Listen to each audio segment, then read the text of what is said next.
I know nobody likes to drink decaf, but, you know, it does have the taste and minimal caffeine, so sometimes clients will switch to that.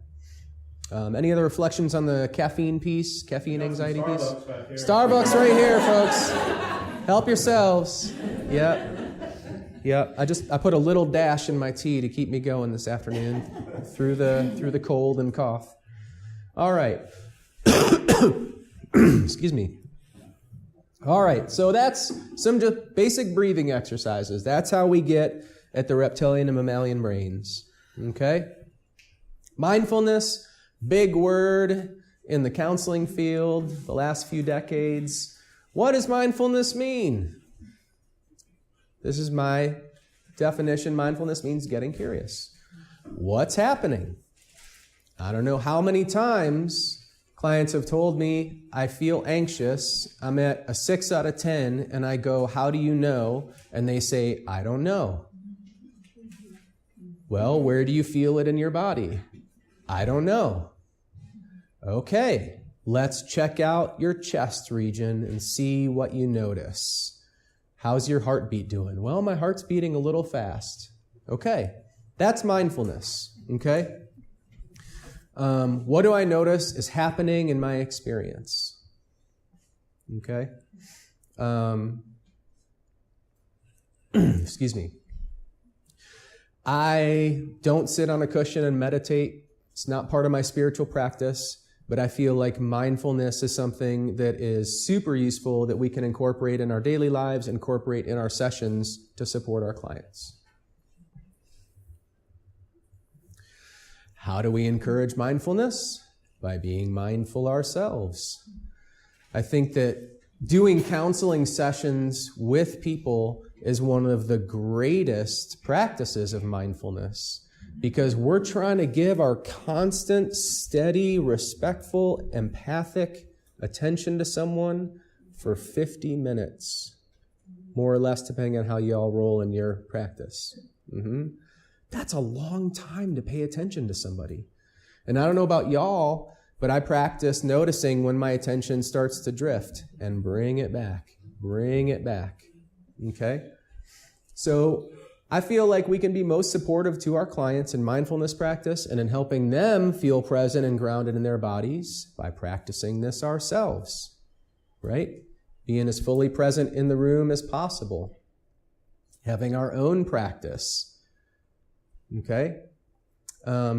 Entrainment is where you put 2 clocks in a room and they'll start ticking together. I feel like that's what we're doing in the room with folks. It can be why some clients are so intense is because they're trying to get us to entrain to them and we're like, no.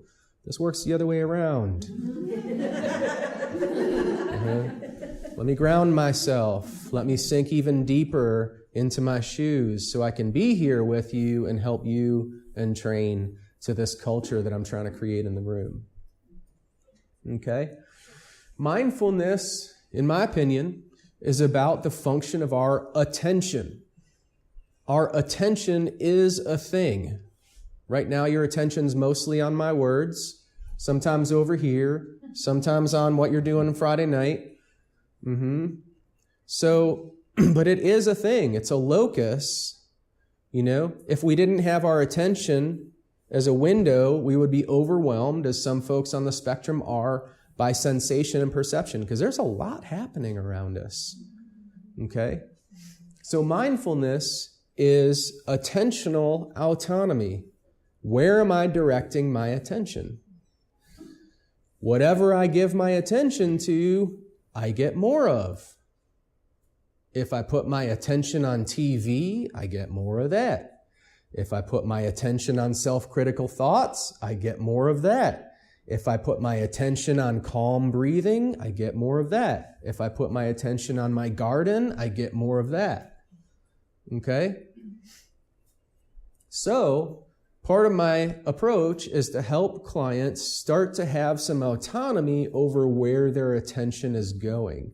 Noticing where it is and then putting it on something that has value to them. All right? That comes out of acceptance and commitment therapy. So, any questions about any of this stuff or feedback, reflection on attention and mindfulness before we do an exercise? Is any of this way out in left field for anybody? Okay, cool. And it's okay if it is, because that means we get to talk about it more. All right, so we're going to do a little exercise. This is called Space Between Breaths. You're welcome just to stay seated. You're welcome to keep your eyes open or close them. I'm just going to lead us through a quick breathing and attention exercise, where I'm going to talk us through just noticing some different things, okay? You're doing it maybe about a minute or so. All right, start just by taking some nice deep breaths in and out. Not forced, just nice and deep down into the diaphragm. So we're getting the full extent of that breath, as much as you can with a baby in there.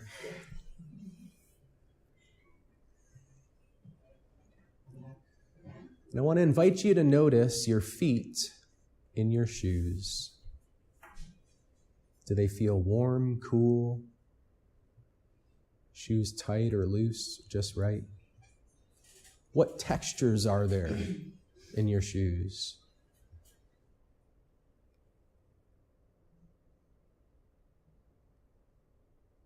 And then notice the sounds in the environment. The hum of the projector, the shuffles in the room, the melodious sound of my voice.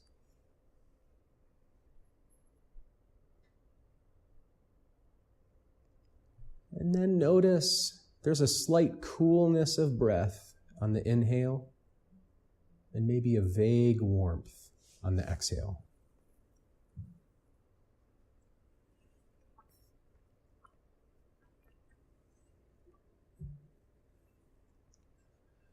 And if it feels okay, I want to invite you to find the place where your in-breath becomes an out-breath and where your out-breath becomes an in-breath.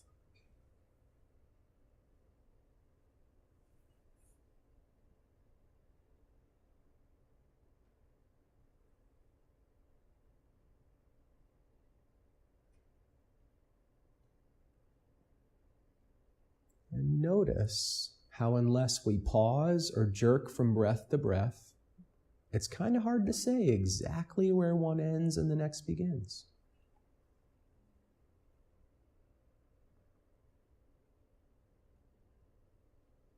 Part of us is still breathing in while part of us starts to breathe out.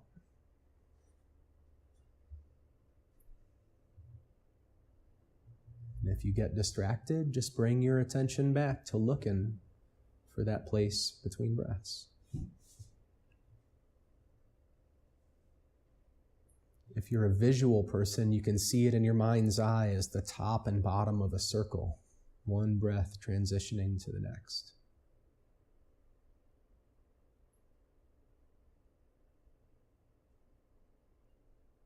See, our attention likes to be busy, likes to be hooked by things. We can notice and bring our attention to look for that space between breaths so it can have something to do. But what we find there is a kind of stillness.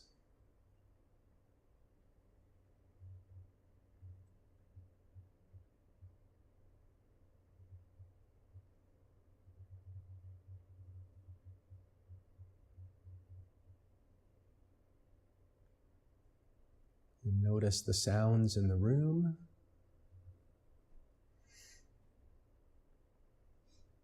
And notice your feet in your shoes. And whenever you're ready, you're welcome to open your eyes. Yeah, trauma shows up as sensations in the body. That's what it is. It's what our emotions are. It's how trauma manifests. We'll see how it manifests cognitively too. But yeah, I'm glad you shared the story. I'm glad that doctor could figure it out. So let's see. Let's practice. Let's see, where are we at? 2:10. Yeah, I think we'll do a few exercises and then we will take a 15-minute break. All right? So we're going to do a technique called pendulation. This is great for folks who are kind of getting into the somatics of their experience. It's great for them to start to learn some autonomy, especially if they experience overwhelm with their emotional experience, okay? And I believe that this comes out of trauma resiliency model, TRM. Seeing some nods, great, thank you. All right, so we can do this in two ways. You can come up with a memory or an experience that is mildly triggering. I stress mildly, okay, to have an actual experience of pendulation. Or if you'd like, you can just pretend like, oh, I'm feeling lonely today, and I know that's usually in my chest, and so we'll just kind of go through the experience like it's improv, okay? So I'm going to give you all a minute, if you want, just to think about something mildly triggering. Please, just mildly, 2, 3 on a scale of 1 to 10.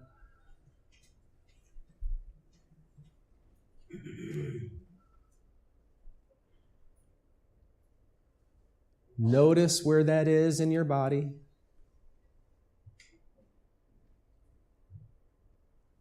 And then if it feels okay, I'm going to invite you, if you can reach, to put a hand on that spot.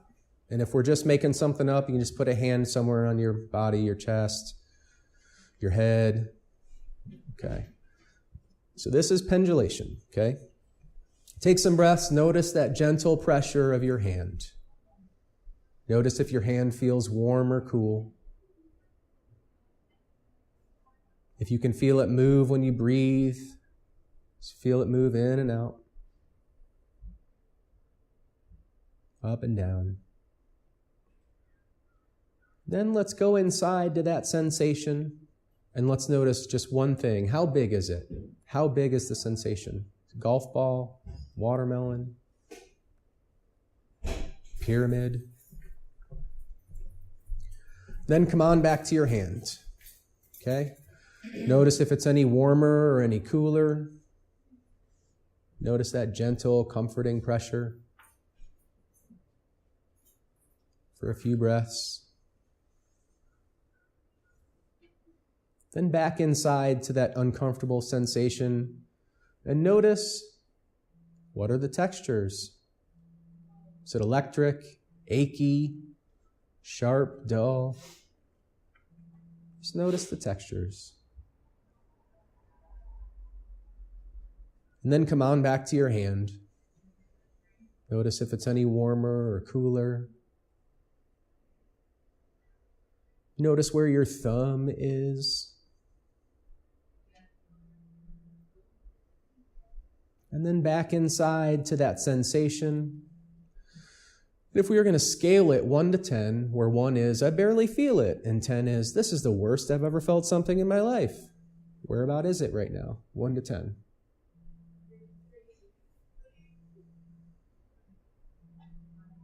And then back to your hand. Notice if it's any warmer, cooler. Notice maybe that your warmth has spread to your shirt or your flesh. And then back in one last time. How old or familiar is this feeling?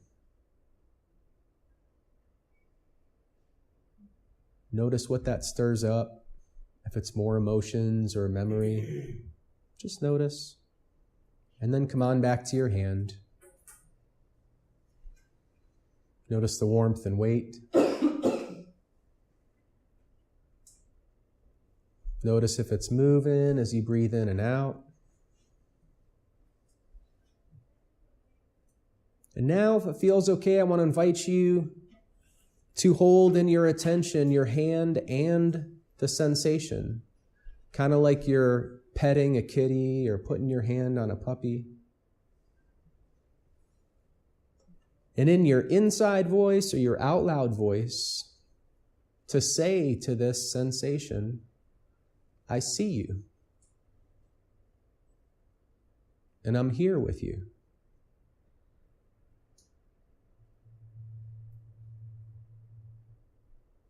And And notice what happens there. And take a few more nice deep breaths in and out. And then you're welcome to open your eyes, relax your hand and arm.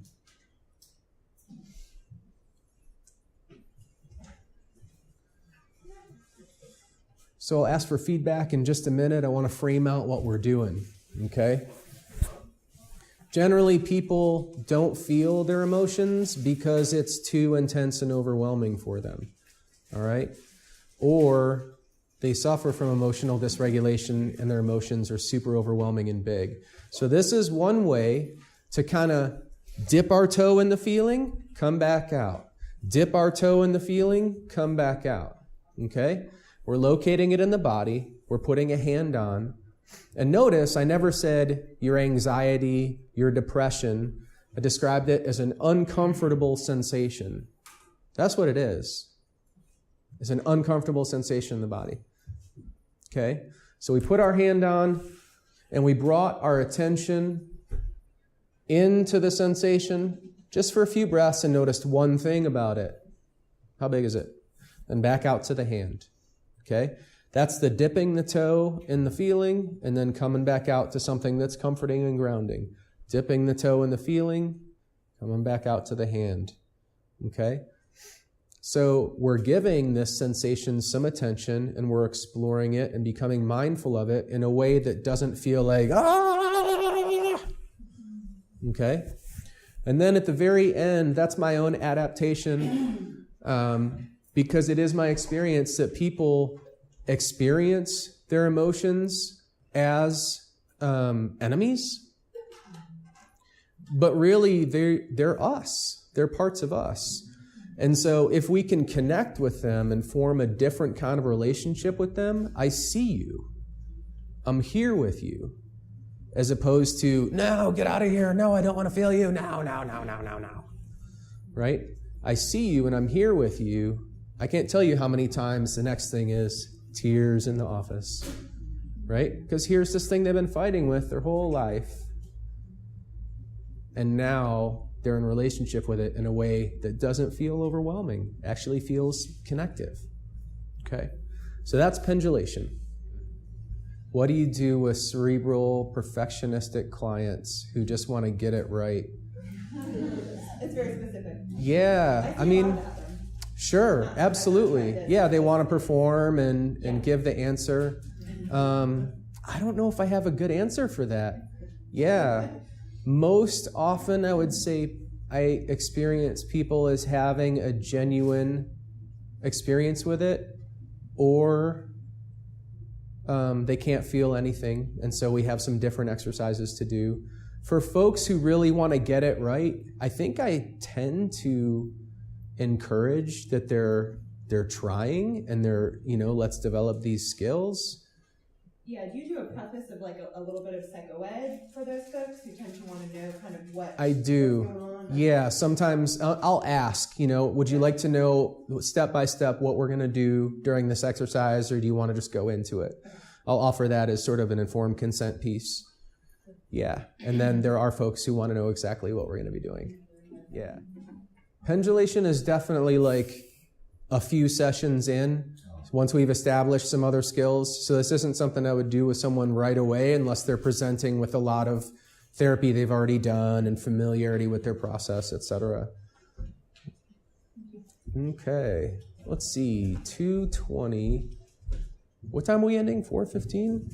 Oh, we got plenty of time. All right, I think it's one more exercise and then we'll take a break. Does that sound all right? All right, this one goes a little bit deeper. Okay, this one's called safety bubble. And this is both a somatic and a boundaries exercise. Okay? And basically what we're doing is helping folks with it to cultivate a feeling of safety and connection in their bodies and their nervous system, cultivating oxytocin, the I'm okay and I'm safe and connected hormone, all right, with also a sense of what a boundary is, okay?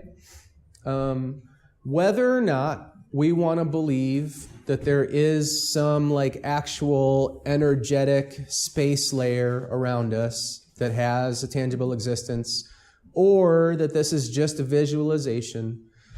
We do have a very clear sense of personal space. Okay?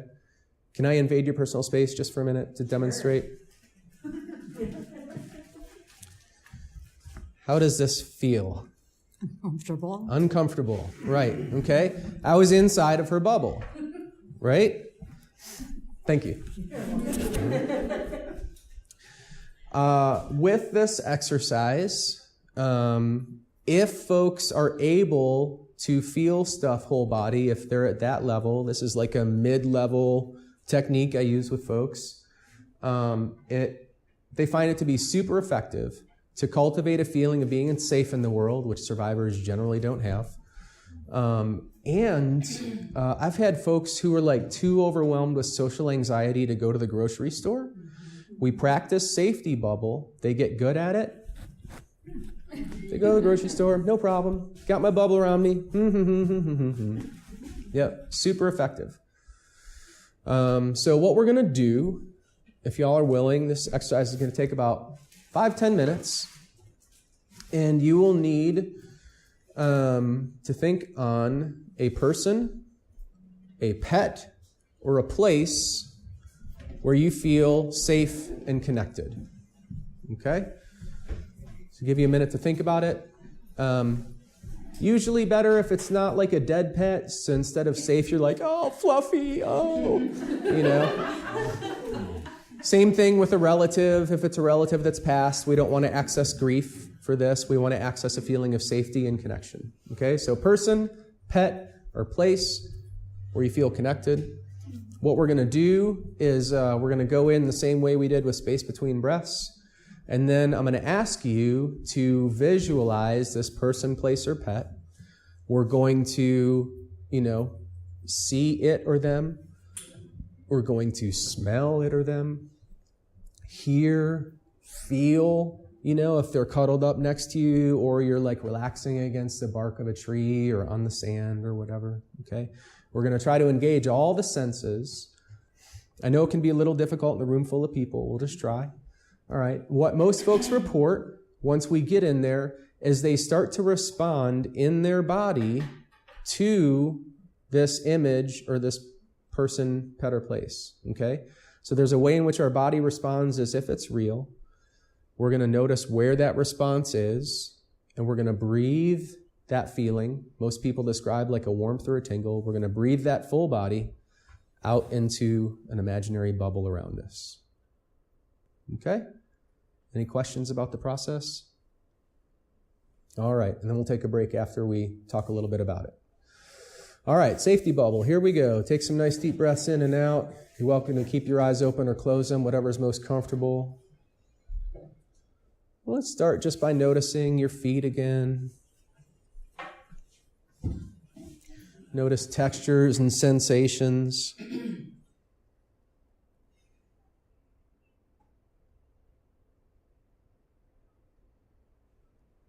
And notice the sounds in the room.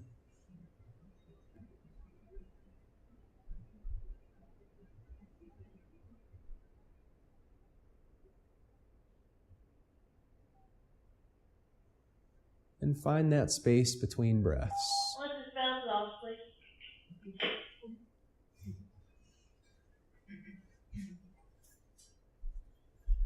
Find that place where in-breath becomes out-breath and out-breath becomes in-breath.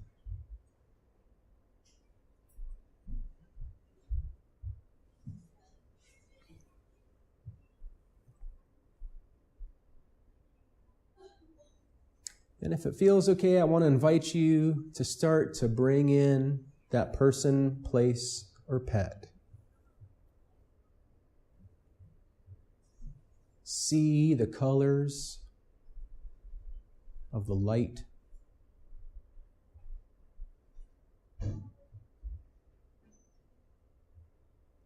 Feel that person or pet snuggled up against you. Or feel the energy of the place.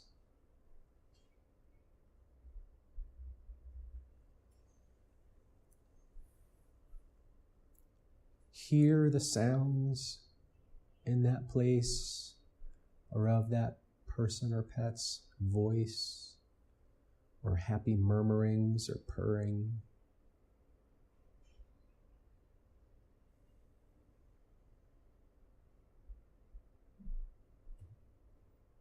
See if there's a smell that comes with this experience.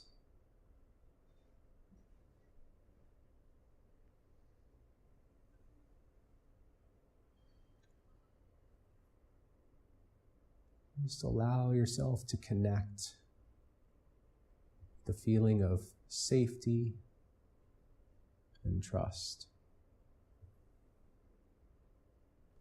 And notice where that is in your body.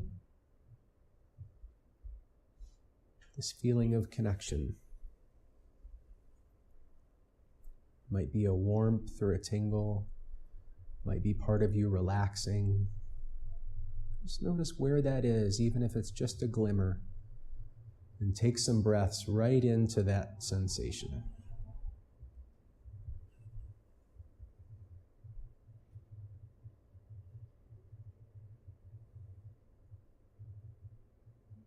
And notice that with every in-breath, this feeling wants to expand a little bit.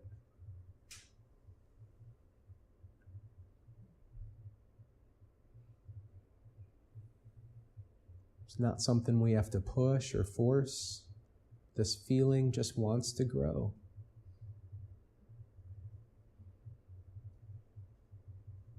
Nice and easy, through your torso, out to arms and legs and head.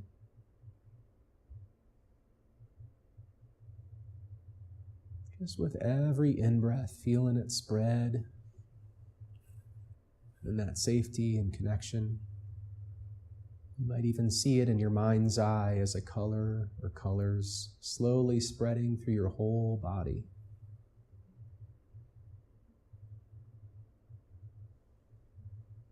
All the way out to fingertips,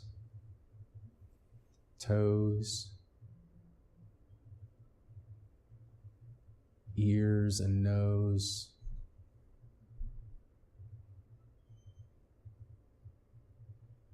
It's okay if you're not totally able to tap in today. Just see if you can imagine this color spreading through your whole body.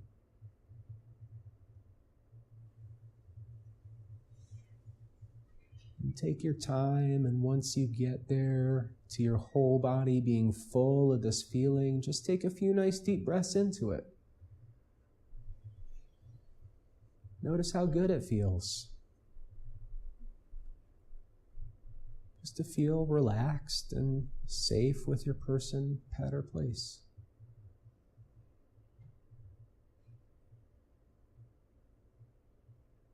And if it feels okay, allow that feeling to continue to expand beyond your skin, out into a bubble or an egg shape or a polyhedron if you want to get fancy.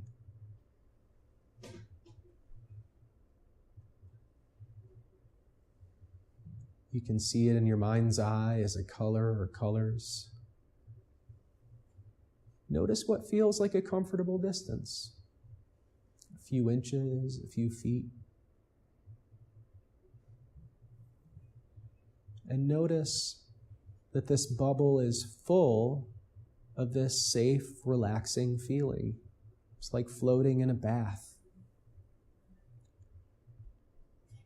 Notice how that feels on your skin, on your nerves,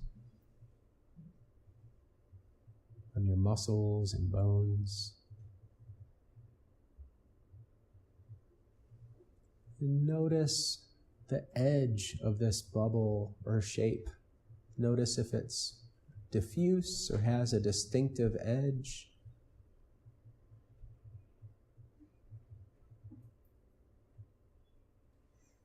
And notice that just by noticing the edge, you can firm it up a little bit.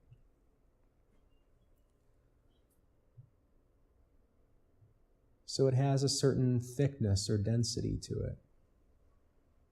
Just by noticing. So that if I picked up my coffee cup, and I'm not going to, but if I picked up my coffee cup and I tossed it your way, it would just bounce off this bubble.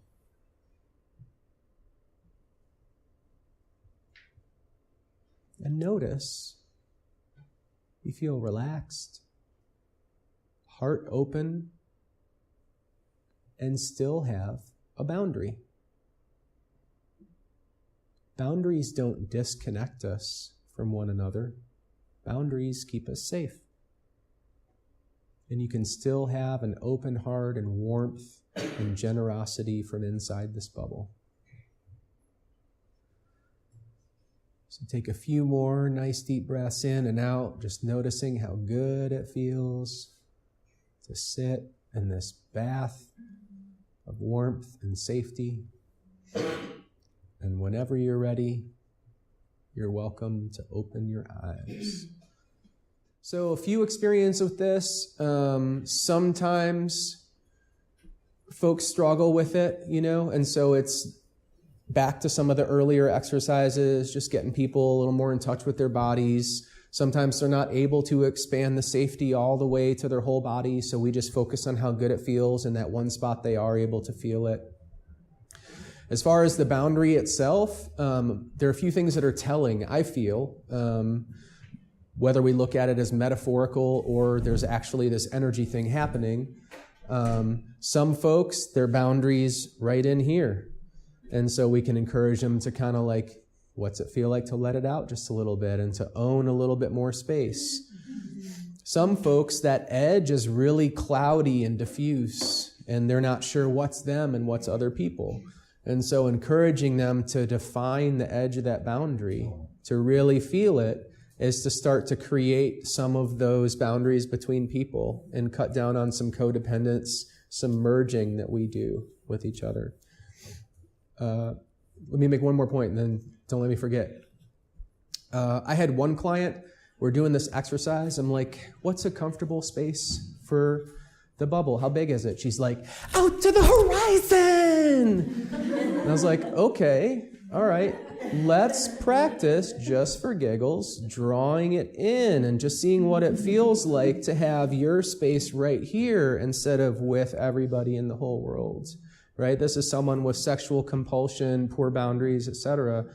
And so that was a new experience. She's like, I feel selfish. I'm like, good. Yeah. Great. Mm-hmm.